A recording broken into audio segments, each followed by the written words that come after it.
এবার গাউসে পাক বলতেছে এত রাত্রে আইছেন কুতুবের লেগিয়া, কই যাবো না এখন দিতে হবে। এত রাত্রে আইছেন এখন কোত্থেকে দিমু?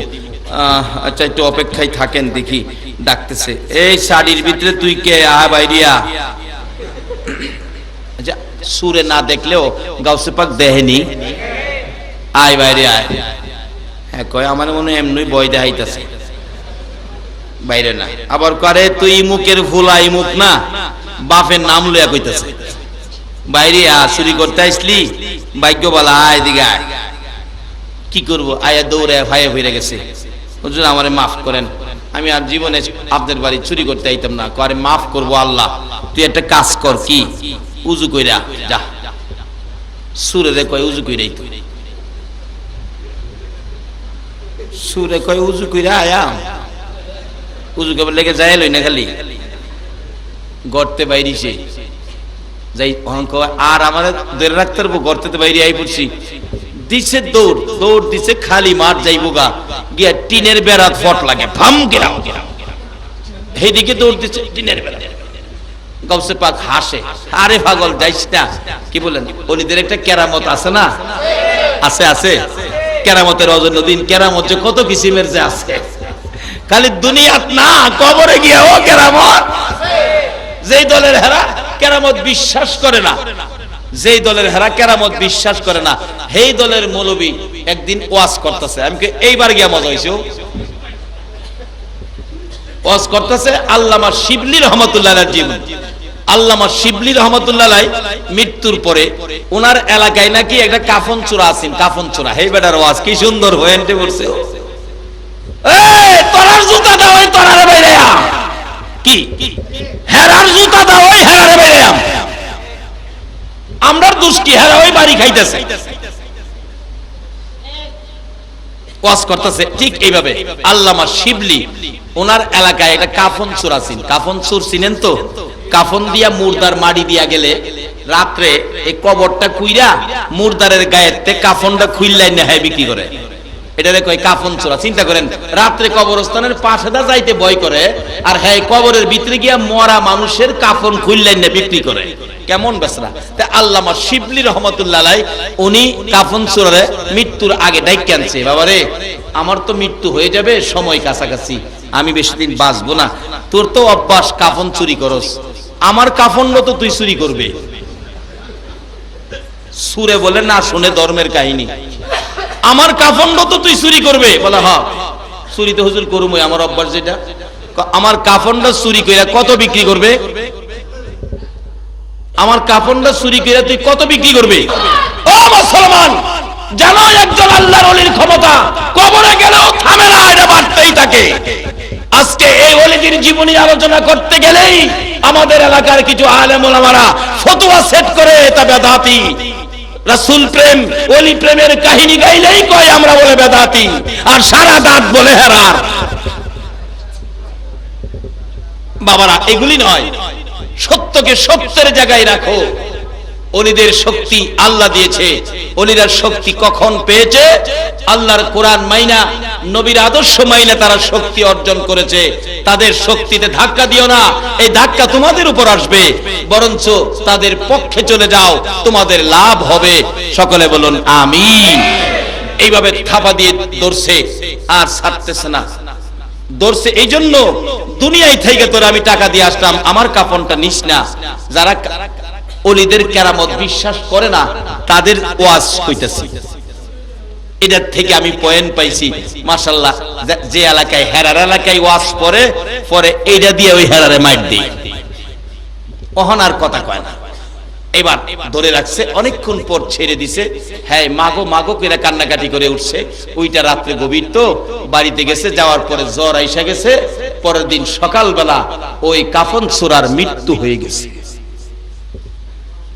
আল্লাহ বলছে আমার ওলিদের সাথে যারা বেয়াদবি করবে আমি তাদের বিরুদ্ধে যুদ্ধ ঘোষণা করব। আল্লাহর সাথে কি যুদ্ধ করে আপনারা কেউ পারবেন? গাউসে পাকের জীবনীতে ইবাদত ছিল বিদায়, ইবাদতের মধ্যে দাঁড় করাইছে সুর বেড়ারে 2 রাকাত নামাজ পড়। হ্যাঁ কে হুজুর আমি নামাজ পড়তাম। আরে বেটা কথা কইতে নামাজ, হুজুর আমি নামাজ জানি না। আরে বেটা কেন কেমনে বলুন, আরে দাঁড়া। আচ্ছা, গাউসে পাক তো নামাজ পড়ে আল্লাহর সাথে সম্পর্কের জন্য, কারণ নবীজি হাদিস শরীফে রাস্তা খুলে দিয়েছে, আসসালাতু মেরাজুল মুমিনিন, নামাজের মুমিনের জন্য নামাজ হলো মাওলার দিদার, মাওলার সাক্ষাৎ পাওয়ার বাহন। এক রাকাত নামাজ। আল্লাহ কয়, বন্ধু তোমার লগে যেমন মেরাজে রফ রফ বুরাব পাটায়া দেখা করছিলাম, আর তোমার উম্মত যদি 2 রাকাত নামাজে খাড়ায়, 1 রাকাত নামাজ রফ রফ বানাবো আর 1 রাকাত নামাজ বুরাক বানাবো, আমি মাওলার দিদার দেখাইয়া দেব।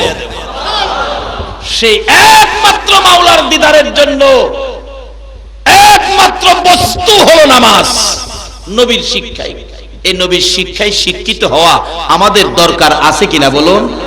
কেন নবীর শিক্ষায় শিক্ষিত হবেন না? আমার নবী আপনার আমার জন্য 63 বছর জিন্দেগি কত কষ্ট করেছে, কত ব্যথায় নবী ব্যতীত হয়েছে, কত দুঃখ। মা আয়েশা সিদ্দিকার জীবনী খুললে পাওয়া যায়।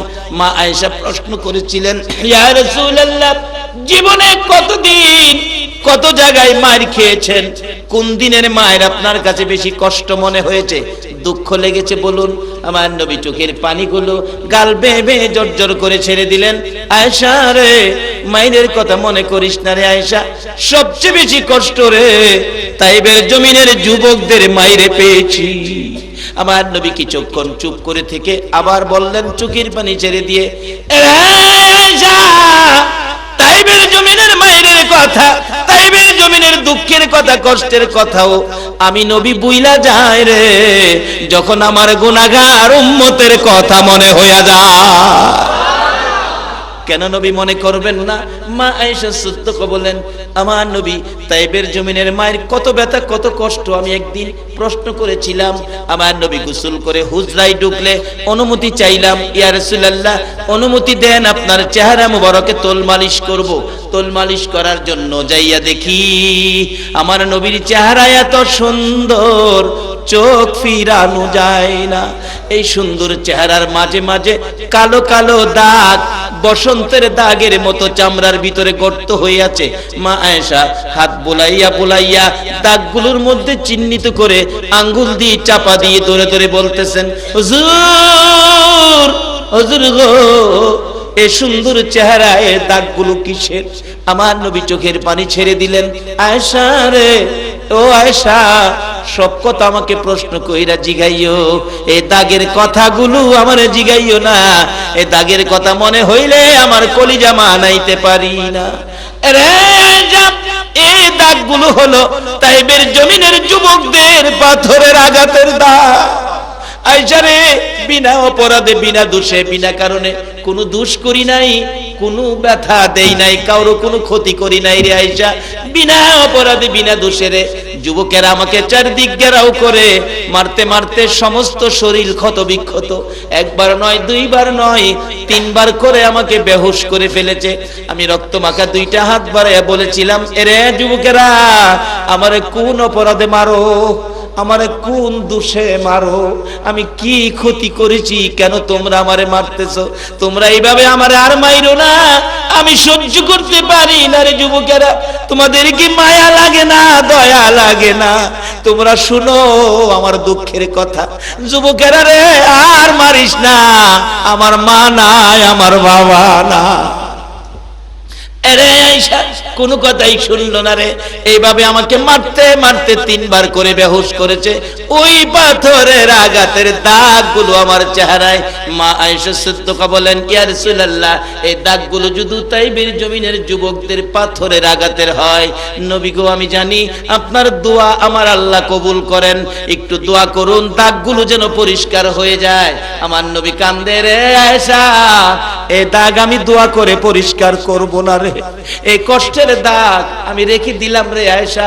হাসরের জমিন যেদিন কায়েম হবে, আদা দুপুরে সূর্য নেমে আসবে, সূর্যের তাপে মাথার চার ফেটে, নাকে মুখে কানে দিয়ে মগজ গলে গলে বাহির হবে। ওই দিন আমার উম্মতেরা রে আয়েশা, ওই বিপদের দিনে নবী কই, নবী কই কইয়া চিৎকার মারবে। ওই চিৎকার আমি সারা আমার উম্মতের কেউ শুনবে না। আয়েশা রে, ওই চিৎকার শুনে আমি নবী আমার বিপদগামী উম্মত গুলো লইয়ারে এক একটা দাগের বিনিময় কোটি কোটি গুনাহগার উম্মতের নাজাতের দাবি করব। আমার আল্লাহ বলেন, বন্ধুগো, তোমার 63 বছর জিন্দেগির মধ্যে কোনদিন তোমার সুন্দর চেহারায় আমি আল্লাহ একটা মশা মাছি বসতে দেই নাই, একটা পোকামাকড় কামড় দিতে দেই নাই। ওই সুন্দর চেহারার পাথরের আঘাতের দাগগুলো উম্মতের নাজাতের জন্য রেখে দিলা। যাও বন্ধু, কথা দিলাম, তোমার উম্মত যারা হবে, তোমাকে যারা ভালোবাসবে, তোমার আদর্শে যারা চলবে, তোমার প্রেমের মালা যারা গলায় দিবে গো বন্ধু, হাসরের ময়দানে তোমার উম্মতের আমি আল্লাহ মাফ করে দিব। এরে বাবা যুবকেরা, ওই নবীর কথা শোনার জন্য, নবীর আদর্শ লইয়া যারা ওলি হয়েছে তাদের কথা শোনার জন্য, নবীর ভালোবাসায় যারা এই পর্যন্ত বসে আছো, আমার মন বলে তোমাদের জন্য আমার নবী ফুলসিরাতের ঘাটে বসে থাকবে। কে আপনারা মাহফিলের আয়োজন করেছেন? কে কোন মা আপনাদেরকে পেটে রাখছে? কারা এই রাত পর্যন্ত সময় দিয়েছেন? অবশ্যই আপনাদের জীবন ধন্য হবে, ভাগ্য ভালো হবে। ওলিদের রুহানি ফয়েজ আমার নবীর দিদার নসিব স্বপ্ন যুগে হয়ে যাবে ইনশাআল্লাহ। আসুন, আমি শেষ পর্যায়ে চলে গেলাম। এবার গাউসে পাকের আলোচনা দিয়ে আমি শেষ করতে যাচ্ছি। গাউসে পাক আল্লাহর ওলি ডাকতেছেন নামাজের বিছনায়, দাঁড়া বেটা দাঁড়া। দাঁড়াইছে কোন? তো আমরা তো নামাজে দাঁড়াই আল্লাহরে খুশি করতাম, নবীরে পাইতাম। এই সূরা বেটা তো নামাজে দাঁড়াইছে কি আল্লাহ খুশি করতো? জান্ডা বাঁচাইবার লাগিয়া। হ্যাঁ, নামাজে দাঁড়াই কই কেমনে যে যাইতাম বাড়ি তাজগা, কপালে কি বাড়ি নাই? এদিক দিয়ে হাই চিন্তা করে জান বাঁচাইতো, আর গাউসে পাক দুইটা হাত তুলছে, আল্লাহ আল্লাহ গো, আমি আব্দুল কাদের সুরের আইনা নামাজের বিছনা দাঁড় করাইছি। আমি যদি একটা সুরের নামাজের বিছনা টানতারি, আচ্ছা একটা সুরের নামাজের বিছনা আইনা যদি ভালো করতে পারে, তা আল্লাহর ওলি কি কাজটা খারাপ করলো না ভালো করলো? তাহলে তাদের জীবনী সমাজে আলোচনা করলে কি সমাজের উপকার হবে না ক্ষতি হবে? এক কিসিমের লোকের আছে এগুলিও মানে না, কয় বেদাত বলে, বেদাত খালি কয় বেদাত। আপনাদের চট্টগ্রামে কম, কারণ চট্টগ্রামে এই কথা কই না কম। আমাদের এলাকায় এগুলি নিয়ে বহু ধাক্কাধাক্কি হয়, বেদাত বেদাত। তা আমি আবার স্টেজ উঠতে বাবারা, বেদাত শুনলে আপনারা আতঙ্ক করেন না, বেদাত মারাত্মক কিছু না। বেদাত শব্দের অর্থ হলো নতুন কাজ। কি জিনিসটা সহজ হয়ে গেছে না? এমনি তো বেদাতকে মন হয়ে যায় করে জেনে জল্লা বুঝা শেষ বেহেস পাইতো না, জাহান্নামও গেছে গা, মানে করে একবারে শর্টকাট দিলা। আমি বললাম যে আতঙ্ক হইেন না, বেদাত মারাত্মক কিছু না। বেদাত শব্দের অর্থ নতুন কাজ। বললাম যে ভাই ওয়াজ করে বেদাত, এই বাইরে কইেন এই তার বডির মধ্যে জামাটার মধ্যে 17টা বেদাত। এইভাবে সিলি দিয়ে নবীজি নবীর আমলে যেগুলি ছিল না, নবীর পরে যেগুলি বাইরেছে এটিও বেদাত। আচ্ছা নবীজির আমলে মাইক ছিল, মাইক মাইক দিতে বেটা ওয়াজ করতেছে, বেদাত কইতাছে, হ্যাঁ গইদি 14 নম্বরের বেদাত সামনে লয়ে লইছে। চিন্তা করছেন নি? এই সাধারণ মানুষের না এই বেদাত বেদাত কইয়া একটা বিভ্রান্তির মধ্যে ফেলাই দিছে। এই আজকে ক্লিয়ার হন, বেদাত কিছু না, বেদাত আতঙ্কের কিছুই না। বেদাত শব্দের অর্থ নতুন কাজ।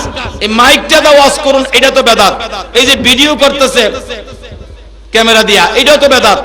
ফ্রিজের রাস্তাটা হাঁটেন, এটাও বেদাত। রিক্সা তুডুন বেদাত, সিএনজি তুডুন, ওখানে নতুন বেদাত হলো গ্যাসের গাড়ি তুডুন।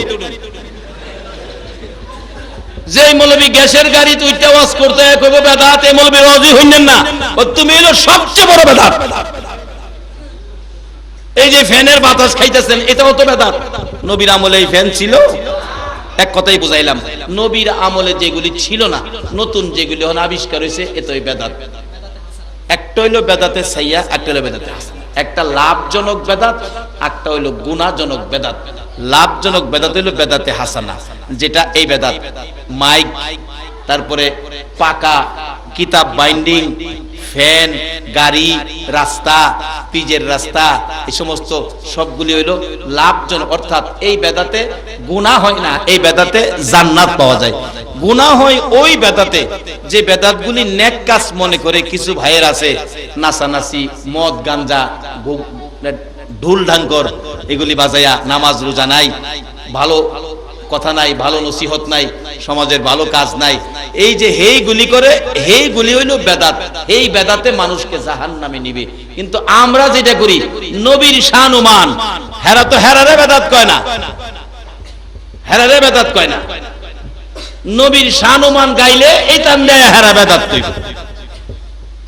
হেরা যে হেরার বড় হুজুরের নামে শান ও মান গাইতেছে, ইমুকে আসছে, রাজপথ কাঁপছে, এটা বেদাত হয় না।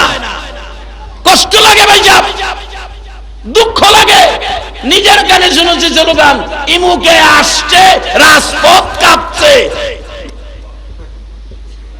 পায়খানা করলে উজু নষ্ট হয়, বাতাস বাড়লে উজু নষ্ট হয়, এই বেড়া আসলে রাজপথ কাঁপে। যার উসিলাই কুল কায়নাত, যার প্রস্রাবকে শুধু প্রস্রাব বলা যায় না, প্রস্রাব মুবারক বলতে হয়।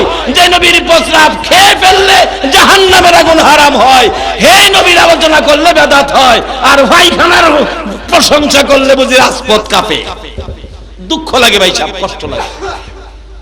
এগুলি নয়, সঠিক জিনিস সাধারণ মানুষের কাছে পৌঁছে দাও।